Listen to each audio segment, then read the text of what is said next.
Hello traders, আসসালামু আলাইকুম। আশা করি আপনারা সবাই ভালো আছেন। আজকে আবার নতুন একটি স্ট্র্যাটেজি নিয়ে আপনাদের মাঝে আসলাম। তো আমার যে স্ট্র্যাটেজিগুলো আমি যেগুলো আপনাদের কাছে শেয়ার করি বা যেগুলো আপনাদের বলি, আমি সবসময় সর্বদাই আপনাদের বলি যে স্ট্র্যাটেজি শেখার আগে আপনি মানি ম্যানেজমেন্ট শিখেন। মানি ম্যানেজমেন্ট, ইমোশন কন্ট্রোল শিখবেন। আপনার স্ট্র্যাটেজি আপনি কিছু না ভাই। আপনি যদি মানি ম্যানেজমেন্ট আর ইমোশন যদি আপনার ঠিক থাকে, আপনি এনি টাইম মার্কেটে এসে আপনি প্রফিট জেনারেট করতে পারবেন। আরেকটা জিনিস, আমাদের টেলিগ্রাম চ্যানেলে এই ইন্ডিকেটরটা দেওয়া আছে। MT4 এর এই ইন্ডিকেটরটা দেওয়া আছে, যেখানে হবে সেখানেই উইন। মানে খুব ভালো অ্যাকুরেসি দেয় এই ইন্ডিকেটরটা। আপনারা হচ্ছে MT4 ইউজ করে এই ইন্ডিকেটরটা ইউজ করতে পারেন। এই ইন্ডিকেটরটা আমাদের টেলিগ্রাম চ্যানেলে দেওয়া আছে। আর এই ইন্ডিকেটরটা নেওয়ার জন্য অবশ্যই আমাদের টেলিগ্রাম চ্যানেলে জয়েন হতে হবে। জয়েন হয়ে ওখানে ফাইল দেওয়া আছে, সেটা ডাউনলোড করে MT4 ইনস্টল করে কাজ করতে পারেন। মানে খুব ভালো একটা অ্যাকুরেসি দেয়। তবে আপনাকে আগে মার্কেটে এই মানে যেটা দিবে সেটা 100% হবেই। 100% ভুল, সরি, আমি আবার মানে মুখ মুখ দিয়ে বের হয়ে গেছে যে 100%, 100% না, তবে 80 থেকে 90% এটা অ্যাকুরেসি অনেকটাই ভালো। আপনারা যদি যাদের ল্যাপটপ বা পিসি আছে তারা এটা ব্যবহার করতে পারেন ফ্রিতে। তো চলেন আমরা হচ্ছে স্ট্র্যাটেজিতে যাই। স্ট্র্যাটেজিটা হচ্ছে আপ ট্রেন্ড এবং ডাউন ট্রেন্ড মার্কেট। এরকম কোনো রেঞ্জিং মার্কেটে এই স্ট্র্যাটেজি কাজ করবে না, এরকম মার্কেটে কাজ করবে। এরকম কোনো মার্কেটে কাজ করবে না, এরকম মার্কেটে কাজ করবে। অর্থাৎ মার্কেট যখন রেঞ্জিং সিচুয়েশন থেকে বের হয়ে মার্কেট যখন ডাউনের দিকে বা হচ্ছে আপের দিকে মুভ করবে, সেই পরিস্থিতিতে কাজ করবে। যেখানে সেখানে এসে আপনি স্ট্র্যাটেজি বলে দেন, আপনি যেখানে সেখানে এসে ট্রেড করবেন, তাহলে আপনি ট্রেড লস করার সম্ভাবনা অনেকটা বেশি। মার্কেট দেখে, মার্কেট বুঝে তারপর হচ্ছে আপনাকে স্ট্র্যাটেজি অ্যাপ্লাই করতে হবে। আর স্ট্র্যাটেজি অ্যাপ্লাই করার আগে মানি ম্যানেজমেন্ট ঠিক রাখতে হবে। আর আরেকটা জিনিস মনে রাখবেন যে কোনো স্ট্র্যাটেজি 100% না। এই জন্য কোনো স্ট্র্যাটেজিতেই সম্পূর্ণ ব্যালেন্স অ্যাপ্লাই করবে না। এইরকম মার্কেটে স্ট্র্যাটেজি অ্যাপ্লাই হবে। দেখেন মার্কেট কিন্তু আগে ফুল মার্কেটটাকে আগে জুম আউট করে মার্কেটকে দেখে দেন মার্কেট কোন ট্রেন্ড, আপ ট্রেন্ড না down trend. Down trend market যখন ডাউনের জন্য আমার কাছে কনফার্মেশন দিবে, আমি ডাউনের জন্য ট্রেন্ড নেবো। কখনো যতই আমার হচ্ছে আপের দিকে মার্কেট যাক, আমাকে ফুল আমার হচ্ছে ট্রেন্ডটা হচ্ছে ডাউন ট্রেন্ড মার্কেট। এখানে ফুল ট্রেন্ড আপ ট্রেন্ড মার্কেট, তার মানে এখানে আমি আপের জন্য নেবো। এটা হচ্ছে ফুল পরিস্থিতি আমার ডাউন ট্রেন্ড মার্কেট। এখানে আপের জন্য পরিস্থিতি তৈরি করতে বাট এখনো কনফার্মেশন দেয়নি। যদি আমরা জুম ইন করি তাহলে আপের জন্য কনফার্মেশন দিচ্ছে, তার মানে আমরা এখানে আপের জন্য ট্রেন্ড দিতে পারবো। বাট মার্কেট কিন্তু ফুল ডাউন ট্রেন্ড মার্কেট, তাই আমরা এই সব মার্কেটে কখনো আপের জন্য ট্রেড খুঁজবো না। যখন দেখবো যে মার্কেট, আরে ভাই মার্কেট ডাউন বা আপ, আপনারা বুঝতে পারেন তো, যখন ডাউন বা আপ মার্কেট বুঝে তারপর হচ্ছে আপনাকে ট্রেড দেবে। তো আমার প্যাটার্ন হচ্ছে সিম্পল প্যাটার্ন, বেশি কাহিনী নেই, সহজে যেভাবে বোঝানো যায় সেভাবে বোঝাবো। যদি তারপরে যদি না বুঝতে পারেন অবশ্যই আমাকে টেলিগ্রামে মেসেজ করতে পারেন। ধরেন আমার মার্কেট হচ্ছে একটা আপট্রেন্ড মার্কেট, এইভাবে আবার হচ্ছে ডাউনে ফল করলো, ডাউনে ফল করে আবার আপের দিকে মার্কেট উঠছে, আবার আপের দিকে মার্কেট উঠতেছে, আপের দিকে। মানে মার্কেট কিন্তু আপট্রেন্ড মার্কেট হতে হবে অবশ্যই। মার্কেটে এই ট্রেড নেওয়ার জন্য আপনাকে ট্রেড লাইন ড্র করে আপনাকে ট্রেড নিতে হবে। কখনো হরিজন্টাল লাইন দিয়ে এই ট্রেড এই মানে এই স্ট্র্যাটেজি ট্রেড যখন আপনার কোনো আমি যদি একটু আপনাকে বোঝানোর ট্রাই করি, ধরেন হচ্ছে আমি এই জায়গা থেকে কি হলো আবার? আচ্ছা, আমি বোঝাই পরে, আমি আগে ড্র করে দিই। এরকম ট্রেড লাইন যখন আমি ড্র করতে পারবো তখন মনে করবেন যে এটা আপ ট্রেন্ড মার্কেট। যখন ট্রেড লাইন ড্র করতে পারবেন না তখন মার্কেট স্কিপ করবেন। ওই মার্কেটে এই স্ট্র্যাটেজিতে ট্রেড নেওয়া যাবে না। আমি আপনাদের সহজ ভাষায় বলে দিলাম। যখন এইভাবে ট্রেড লাইন ড্র করতে পারবেন তখন মনে করবেন যে এটা আপ ট্রেন্ড মার্কেট। তার মানে আমি এই জায়গা থেকে যদি আমি এই জায়গা থেকে এসে যদি আমি বুঝতে থাকি যে ঠিক আছে আমি এই জায়গা থেকে আমি মার্কেটে এখানে আমি কোনো ট্রেড না, আমি এই জায়গা থেকে এসে মার্কেট শুরু করলাম, তার মানে আমি এই জায়গাতে ট্রেড নিতে পারবো, এই জায়গাতে ট্রেড নিতে পারবো, এই জায়গাতে ট্রেড নিতে পারবো। এখানে আমি এই জায়গাতে ট্রেড নিতে পারবো, এই জায়গাতে ট্রেড নিতে পারবো, এই জায়গাতে ট্রেড নিতে পারবো। কখনো এই জায়গাতে ট্রেড নেওয়ার চেষ্টা করবেন না, বাট এটা ডাউন ট্রেন্ড মার্কেট, আমি এই জায়গাতেও ট্রেড নিতে পারবো। আচ্ছা, আমি আগে হচ্ছে প্যাটার্ন বোঝানোর আগে আপনাদের একটু মার্কেটটাই আগে বোঝাই দিই। আচ্ছা, আচ্ছা, এখানে মার্কেট দেখেন, এটা কিন্তু আমি হচ্ছে একটু ইয়ে করে দিলাম। মার্কেট কিন্তু এই জায়গা থেকে আমি যদি ধরি, দেখেন মার্কেট রেঞ্জিং, অর্থাৎ মার্কেট যে কোনো এক পাশে দৌড়াচ্ছে। তাহলে এই মার্কেট আমি কিভাবে মার্কেট রেঞ্জিং, এই মার্কেটে ট্রেড নিতে হলে আমাকে প্রথমে দিকে দেখতে হবে মার্কেট এই দিকে যখন দেখবো যে আমি সেলারের প্রেশার বেশি, আমি এইদিকে সেলারের সাথে যাবো। আবার যখন দেখবো এইদিকে বাইরের প্রেশার বেশি, তখন আমি এইদিকে বাইরের সাথে যাবো। এখানে বাইরের প্রেশার বেশি, আমি বাইরের সাথে যাবো। এখানে সেলারের প্রেশার বেশি, আমি সেলারের সাথে যাবো। এখানে সেলারের প্রেশার বেশি, আমি সেলারের সাথে যাবো। এই মার্কেট আমি ট্রেড নিবো না, কারণ এই মার্কেটটুকু বায়ার সেলার একবারে দুজনে এগ্রেসিভ মনোভাবে আছে। তার মানে আমার এই মার্কেট আমি ট্রেড নেবো না। আমি সবসময় দেখবো যে মার্কেটে যখন সেলার এগ্রেসিভ থাকবে তখন সেলারের সাথে যাবো, যখন বায়ার এগ্রেসিভ থাকবে তখন বায়ারের সাথে যাবো, এবং পেটানো তাহলে ওয়ার্ক ভালো করবে। তো যে কোনো মার্কেটে এসে ট্রেড নেবো না। যে কোনো মার্কেটে এসে ট্রেড নিলে লস করলে তখন বলবেন যে স্ট্র্যাটেজি কাজ করে না। আমি আপনাদের মার্কেটটার জন্য বুঝাই দিলাম। দেখেন এটা আমার ফুল আপট্রেন্ড মার্কেট, এটা আমার ফুল আপট্রেন্ড। আমি যদি এখানে হচ্ছে ট্রেন্ড লাইন নেই, দেখেন,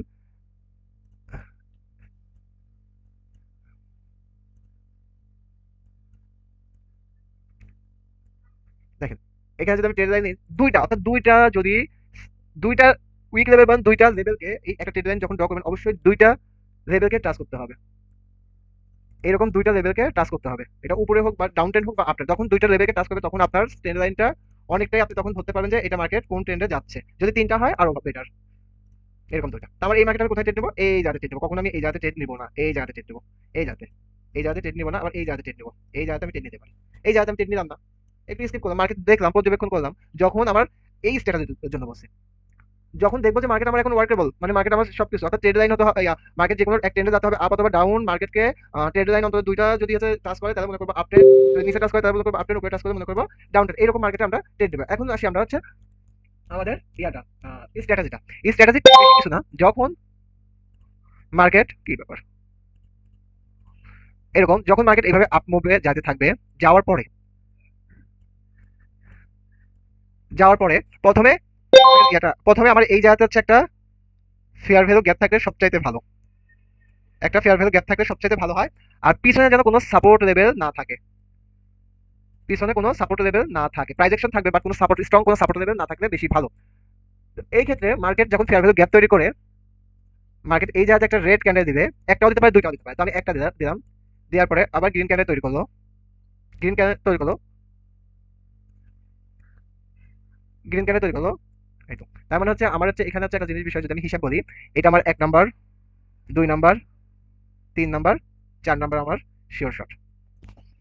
মার্কেটকে অবশ্যই এখানে ফেয়ার ভ্যালু একটা গ্যাপ যদি তৈরি করে, এ ভি জি, আবার এইরকমও হতে পারে, আমি দেখাই, তাহলে মার্কেট এভাবে উপরে উঠতেছে, উঠতেছে এরকম উঠলো, নিচে থাকতেও পারে না থাকতে, আমি আপনাকে তিনটা দিয়ে দেখালাম।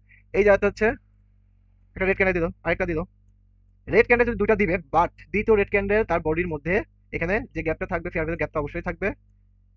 যদি দুইটা রেড ক্যান্ডেল দেয় বাট এই রেড ক্যান্ডেলটা যেন এই রেড ক্যান্ডেলের উইকে ব্রেকআউট না করে, তাহলে হচ্ছে আমার পরেরটা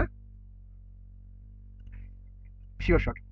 এটাও সেম হিসাবে যাবে, 1 2 3 4 শিওর শট। এখন যদি আমি হচ্ছে আরেকটা জিনিস বুঝাই, এখন ধরেন হচ্ছে মার্কেট হচ্ছে এভাবে উপরে উঠলো, এখানে একটা হচ্ছে এইভাবে মার্কেট উপরে উঠতেছে, উপরে উঠলো, এখানে আমার একটা কালার চেঞ্জ লেভেল থাকতেই পারে, এখানে একটা কালার চেঞ্জ লেভেল থাকতেই পারে, এটা আমার একটা সাপোর্ট লেভেল,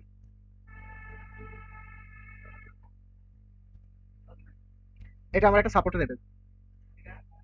তাহলে এই লেভেল থেকে যদি মার্কেট এইভাবে ফল করে, এইভাবে মার্কেট ফল করে, করার পরে যদি মার্কেট আবার যদি এই জায়গাতে একটা এরকম দিয়ে যদি এখানে যদি আবার একটা হচ্ছে রেড ক্যান্ডেল দেয়, তাহলে কিন্তু এখানে যদি আবার একটা রেড ক্যান্ডেল দেয়, তাহলে কিন্তু আমি আর পরে রেডের জন্য যাবো না, তখন আমাকে এখানে অন্য স্ট্র্যাটেজি ব্যবহার করতে হবে। এই জায়গাতে যেহেতু একটা বিগ একটা সাপোর্ট লেভেল আছে, তার মানে এই জায়গাতে আমার স্ট্র্যাটেজি কাজ করবে না, বোঝাতে পারছি আশা করি। ডাউন ট্রেন্ডও ঠিক একই রকম, আমি দেখাই দিচ্ছি, ড্র করলাম না আর দেখাই দিচ্ছি, চলেন যা একটু মার্কেটে দেখে আমরা হচ্ছে আমাদের ক্লাসটা হচ্ছে শেষ করি। দেখেন এই জায়গাতে দেন 1 নাম্বার, 2 নাম্বার, 3 নাম্বার, মার্কেট এই জায়গাতে ফেয়ার ভ্যালু গ্যাপ তৈরি করছে, গ্যাপের উপরে এসে মার্কেট ক্লোজ দিছে, 1 1 2 3 4 নাম্বার আমার উইন ট্রেড, তার মানে এই জায়গাতে আর কোনো ট্রেড নেই, যতই ডাউন ট্রেড আসুক, যেহেতু আপ ট্রেড মার্কেট, আমি ডাউনের জন্য ট্রেড নেবো না। এই জায়গাতে যদি যায় 1 2 3, মার্কেট আমার এখানে কোনো ফেয়ার ভ্যালু গ্যাপ নেই, আমি ট্রেড স্কিপ করলাম। এই জায়গাতে গ্যাপ আছে, বাট গ্যাপকে মার্কেট স্কিপ করছে, তারপর আমি ট্রেড নিতে পারি, যেহেতু আপডেট মার্কেট, তার মানে 1 নাম্বার, 2 নাম্বার, 3 নাম্বার আমাকে সিগন্যাল দিছে আপের দিকে, 4 নাম্বার আমি ট্রেড নিতে পারি। এই জায়গাতে আসি, দেখেন মার্কেট এখানে ফেয়ার ভ্যালু গ্যাপ দিছে, এই জায়গাতে রেজিস্ট্রেশন রেট কেন দিছে, 1 2 3 4 লস, লস যাবেই, সব ট্রেড যে আপনি উইন করবেন এরকম কোনো স্ট্র্যাটেজি পৃথিবীতে নাই। এই জায়গাতে দেখি মার্কেট আপের দিকে যাচ্ছে, 1 2, মার্কেট ফেয়ার ভ্যালু গ্যাপ তৈরি, 1 2 3 4 নাম্বার উইন। আবার যদি দেখি এক মার্কেট ফেয়ার ভ্যালু গ্যাপ তৈরি করছে এই জায়গাতে, 1 2 1 2 3 4 নাম্বার উইন। আবার যদি দেখি আমার এখানে তিনটা ট্রেড আমি উইন পাচ্ছি, অর্থাৎ আমি যদি রেফারেন্স সিকোয়েন্স ধরি তাও উইন, আমি যদি এই স্ট্র্যাটেজি ধরি তাও উইন। আমি এই জায়গাতে ট্রেড নিব না, আপাতত স্কিপ করবো, যেহেতু আমার আপটেন মার্কেট, এখানে মার্কেট আমার রেঞ্জিং সিচুয়েশন আছে, তার মানে আমি এই জায়গাতে ট্রেড নিব না, এখানেও মার্কেট আমার রেঞ্জিং, তার মানে এই জায়গাতে আমি ট্রেড নিতে পারি, যখন দেখবো এতগুলো সেলারের একটা প্রেশার আছে তখন আমি যাই, বাট এখানে আমার একটা সাপোর্ট লেভেল আছে, আমি যতক্ষণ সাপোর্ট লেভেল ব্রেক না করবে ততক্ষণ আমি ট্রেড নিতে পারবো, এটা আমি স্কিপ করবো। এই জায়গাতে 1 2 3 3 নাম্বার 4 নাম্বার ট্রেড নিতে পারি, যেহেতু আমার এখানে একটা সাপোর্ট লেভেল, ক্যান্ডেলগুলো উইক, ক্যান্ডেলগুলো উপরে ট্রাভেল বাট রিজেকশন দিচ্ছে, কিন্তু এই যে আমার ডোজ ক্যান্ডেলকে ব্রেকআউট করতে হয় না, আপনি ট্রেড নিতে পারেন, কারণ একটা ট্রেড একটা স্ট্র্যাটেজি নিয়ে কখনো ট্রেড নেবেন না, কারণ একটা ট্রেড নিতে হলে আপনাকে 2 3টা হচ্ছে কনফার্মেশন দরকার। দেখেন এখানে আমার একটা সাপোর্ট লেভেল আছে, ঠিক আছে, মার্কেট এই জায়গাতে একটা হচ্ছে ইভিনিং স্টার্ট তৈরি করছে, তাও ঠিক আছে, বাট আমার পরবর্তীতে যে ইভিনিং স্টার্ট তৈরি করছে মার্কেট নিচে যাবে, কিন্তু এই জায়গাতে দেখেন এই ক্যান্ডেলটা উপরে ট্রাভেল করছে, বাট এই লেভেল থেকে রিজেকশন দিচ্ছে, কিন্তু আমার যে ডোজ ক্যান্ডেল আছে ডোজ ক্যান্ডেল লেভেলকে ব্রেকআউট করতে হয়, তাহলে আমি আপনার দিকে ট্রেড নিতে পারি। এখানে যদি ধরি মার্কেট গ্যাপ আউট দিচ্ছে, ঠিক আছে, 1 2 3 4 লস, এমটিতে উইন, এমটিতে না নেওয়াই ভালো, এমটিতে আমরা নেব না, যেটা উইন, এখানে উইন, 1 2 3 4, এটা ডাউন টেন মার্কেট, সরি আমি ডাউন টেন তো খেয়াল করি, ডাউন টেন মার্কেট আপনার জন্য ট্রেড নেবো না। এখানে হ্যাঁ 1 2 3 4 ট্রেড নিতেই পারি, আবার এখানে আমার কিন্তু একটা সাপোর্ট লেভেল আছে যাতে আমি খুব সুন্দরভাবে ট্রেড নিতে পারি। আপটেন মার্কেট দেখে এখানে আর মার্কেট এগুলো এগুলো বাদ, এগুলো রেঞ্জিং মার্কেট, মার্কেট ট্রেড নেবো না। এখানে 1 2, হ্যাঁ ঠিক আছে, এখানে হচ্ছে হ্যাঁ ফেয়ার ভ্যালু গ্যাপ আছে, 1 2 3 4 লস, এন্ট্রিতে উইন। এখানে ফেয়ার ভ্যালু গ্যাপ আছে, বাট গ্যাপের মধ্যে সে ক্লোজ দিচ্ছে, যদি রিজেকশন নেয় এটা কনফার্মেশন, আপনার জন্য ট্রেড, কোনো সমস্যা নেই, এখানেও নিতে পারেন আপনার জন্য ট্রেড, এখানেও নিতে পারেন আপনার জন্য ট্রেড। আপটেন মার্কেট এখানে দেখি 1 2 3 4 উইন, আপটেন মার্কেট না আসলে হয়নি, এখানে মার্কেট রেঞ্জিং, অর্থাৎ রেড গ্রিন একটা কম্বিনেশন আছে, এই জায়গাতে নিতে পারি, এখানে রেডের পরিমাণ গ্রিনের পরিমাণ অনেক বেশি, 1 2 3 4 এখানে নিতে পারি, এখানে নিতে পারি 1 2 3 4 নিতে পারি, এখানে নিতে পারি 1 2 3 4, এখানেও নিতে পারি। তো আশা করি আপনাদের দেখালাম মার্কেট বুঝে মার্কেট ধরে ট্রেড নিতে হবে। যেকোনো মার্কেটে মানে এই যে আমরা যখন ট্রেড নিই অনেক সময় আমরা লস করি হচ্ছে এইরকম মার্কেটে। আমরা আসলে এইরকম মার্কেটে সময় দিই না, মার্কেটে খুব তাড়াহুড়া করে আমরা মার্কেটে ট্রেড নিই, তো এইজন্য আমরা লস করি। এইরকম মার্কেটে আমরা ট্রেড নেওয়ার চেষ্টা করি। এইরকম মার্কেট। আরে ভাই মার্কেট দেখতে হবে, আপনাকে ভাবতে হবে। দেখেন এই জায়গাতে